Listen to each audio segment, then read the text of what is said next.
নিঃসন্দেহে এটি টলিউড ভক্তদের জন্য একটি দারুণ মুহূর্ত। নমস্কার দর্শক, আপনারা দেখছেন ইনস্টার চ্যানেলের নস্টালজিয়া স্পেশাল। আর আজ আমরা মেতে উঠব সেই গোল্ডেন ট্রায়োকে নিয়ে, যাদের হাত ধরে কেটেছে আমাদের শৈশব আর কৈশোর। হ্যাঁ, ঠিক ধরেছেন, দেব, কোয়েল আর জিৎ।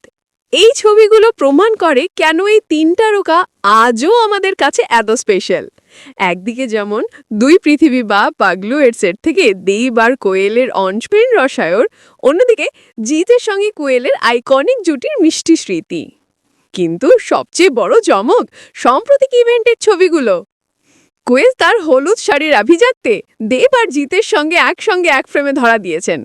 তাদের খুনসুটি, হাসি আর আন্তরিকতা দেখে বোঝাই যাচ্ছে, অনস্ক্রিন হোক বা অফস্ক্রিন, তাদের বন্ধুত্ব আজও অটুট। এই ছবিগুলো শুধু কিছু তারকার নয়, এগুলো আসলে আমাদের পুরো শৈশবের প্রতিচ্ছবি, যা আমাদের মনে করিয়ে দেয় সেই সোনালি দিনের কথা। আমাদের বিশ্লেষণ যদি আপনার ভালো লেগে থাকে, তাহলে অবশ্যই আমাদের ইনস্টার চ্যানেলটি সাবস্ক্রাইব করুন এবং পাশে থাকা বেল আইকনটি প্রেস করে আমাদের সঙ্গে থাকুন। এই ধরনের আরও নস্টালজিক মুহূর্তের জন্য চোখ রাখুন ইনস্টারে।